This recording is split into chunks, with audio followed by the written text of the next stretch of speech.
Saina, 2 hari setelah Mas Rian sadarkan diri, hasil pemeriksaan menunjukkan bahwa benar mantan suamiku itu mengalami kerusakan pada beberapa saraf yang ada di otaknya.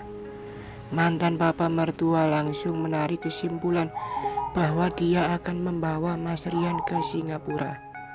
Pengobatan akan dilanjutkan di sana. Hari ini aku, Aa dan Talita sudah ada di rumah sakit untuk melepas kepergian Mas Rian. Tak kusangka, Papa pun tergerak hatinya untuk menengok mantan menantunya itu.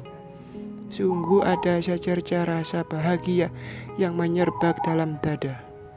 Bagaimanapun juga, tidak baik memendam amarah. Allah saja Maha Pengampun, maka itu kita tidak patut menyombongkan diri dengan enggan memaafkan orang lain. Pertemuan penuh haru itu pun membuat netra banyak orang berlinangan cairan. Kau harus semangat untuk sembuh, anak-anakmu butuh kamu, mereka menantimu segera kembali, Rian. Papa menepuk punggung tangan Mas Rian yang terbujur kaku di atas ranjang. Lalu para perawat bersiap membantu memindahkan Mas Rian ke branker yang akan didorong ke dalam ambulan. Serta nantinya kendaraan itulah yang akan mengantarkan Mas Rian menuju bandara. Masih dapat kulihat dia berusaha mencari-cari keberadaan seseorang. Sampai akhirnya Mama mencoba menulis di selembar kertas. Apa yang ingin Mas Rian katakan? Saina, begitulah yang diucap oleh Mama mertua. Mendengar kata itu, aku yang semenjak tadi berdiri di ujung pintu justru berlari jauh dan sengaja mematikan ponsel agar mereka tak bisa menghubungi. Entahlah, aku takut menangis jika melihatnya dari jarak dekat.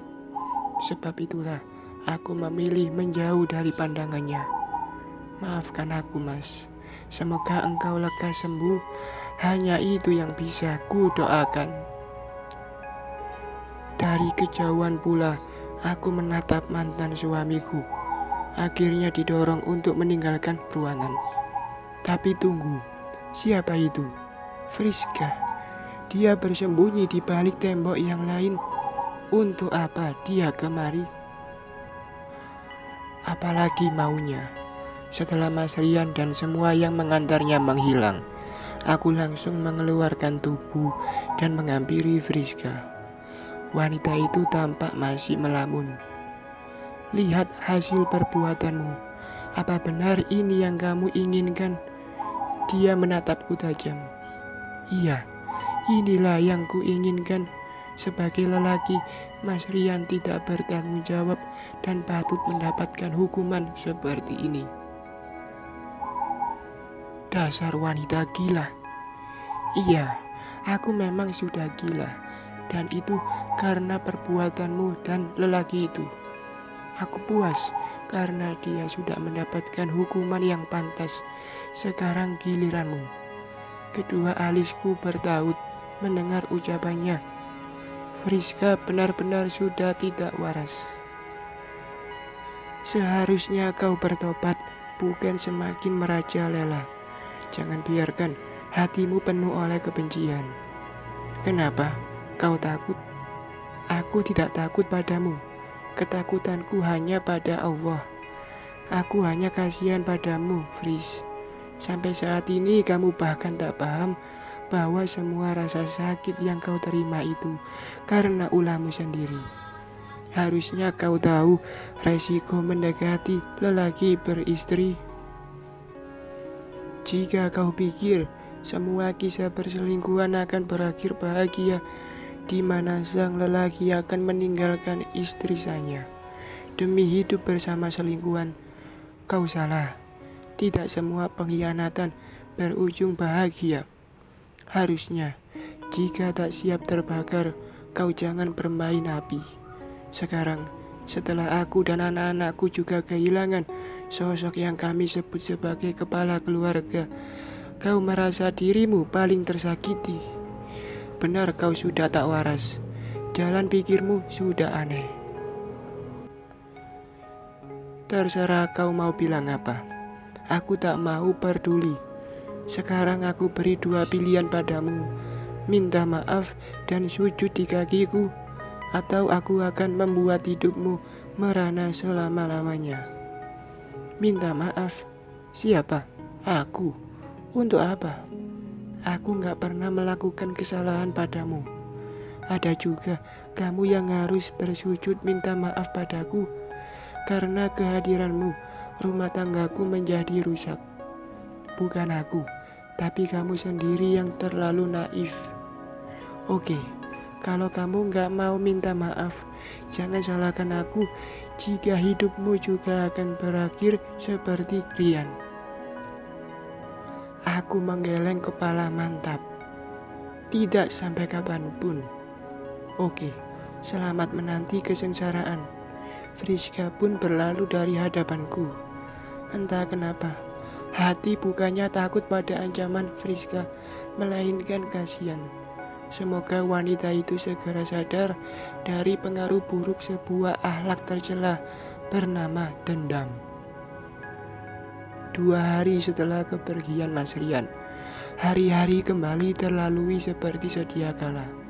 Sampai akhirnya Vera menelpon dan mengabarkan bahwa rumah sakit kembali dihebohkan dengan kedatangan wanita yang sebelumnya pernah mengaku selingkuhan Mas Rian. Dia bahkan berani mengatakan bahwa pernah mengandung anak Mas Rian. Hanya saja kandungan itu tidak bertahan, gugur ketika memasuki usia 3 bulan. Lalu, apa tidak ada satpam yang menyuruhnya pergi? Iya ada, tapi udah keduluan dia buat ribut.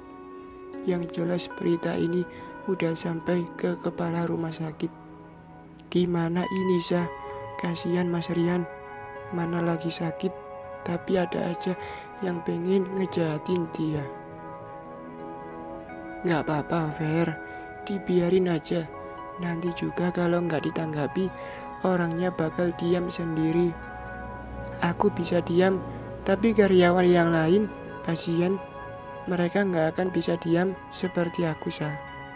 Kasus ini akan semakin melebar dan puncaknya yang kita takuti masuk ke ID. Tenang aja, insya Allah itu tidak akan terjadi. Semoga saja Sah. Aku berdoa untukmu dan Mas Rian. Semoga kalian cepat keluar dari masalah ini. Terima kasih Mbak. Sebenarnya syukur juga Mas Rian gak sedang di tempat. Kalau enggak, kasihan juga dia harus menanggung semua ini. Iya juga ya. Oh ya, gimana kondisi Mas Rian di sana Sah? Udah ada komunikasi? Belum ada Mbak. Mereka belum menelpon kemarin. Aku pun merasa nggak berani untuk menghubungi duluan. Takut kondisi tidak memungkinkan. Semoga saat nanti Oma dan Opanya AA menelpon dan mengabarkan kondisi Mas Rian apapun itu, aku ikut berdoa untuk kesembuhannya. Bagaimanapun juga, aku mengenal Mas Rian. Bahkan dulu pernah begitu menyukainya. Menyukai? Hehe, iya. Sekarang aku mau jujur aja. Sebenarnya, lelaki yang udah buat aku patah hati sampai memilih sendiri seperti ini itu, ya mantan suami kamu itu. Aku tercenung mendengar pengakuan Vera. Tak kusangka, akhirnya ia mengakui juga isi hatinya tanpa ku minta. Tapi tenang aja Sah, sekarang perasaan aku sama dia udah biasa. Justru saat ini aku berharap agar kamu dan Rian bisa kembali bersama. Kasihan AA dan Talita. Ingat Sah, lelaki ada kesalahan yang gak bisa diperbaiki. Gak ada lelaki peselingkuh yang gak kenal kata taubat. Semua itu tergantung hidayah. Memberi kesempatan, barangkali banyak hikmah yang akan kalian petik bersama. Itu pun kalau Rian sembuh sih. Hehe. Kalau sakit ya Kasihan kamunya nanti harus ngerawat dia. Panjang lebar Mbak Vera berbicara di telepon. Entah kenapa aku jadi teringat Mas Hakim. Apa sebaiknya aku jodohkan saja mereka berdua, perawan tua sama Duda. Mbak Vera katanya udah nggak mengingat mantan suamiku lagi. Terus kenapa sampai sekarang belum juga menikah? Menikah? Mana ada lagi yang mau sama perawan tua? Jangan bicara seperti itu atuh Mbak. Jodoh itu siapa yang tahu? Kalau sama Duda Mbak mau. Hah? Duda? Siapa? Dokter Hakim, Abdul Hakim, lulusan Belanda itu. Iya, mau nggak Mbak? Bukan sama Mbak, kamu nanya begitu sama dia. Mana mau dokter gagah begitu sama Mbak yang perawan tua ini. Jangan pesimis begitu Mbak. Nanti aku kenalin Mbak Vera pokoknya sama beliau ya. Jangan, gak apa-apa. Mbak tunggu aja tanggal mainnya, oke? Mbak Vera pun menutup sambungan telepon. Dan di sini hatiku teraduk-aduk. Satu sisi seperti terasa bahagia karena ingin menjodohkan Mas Hakim dengan Mbak Vera. Tapi di sisi lain, sesuatu seperti mengetuk relung hatiku. Apa kabar kamu, Mas? Bersambung.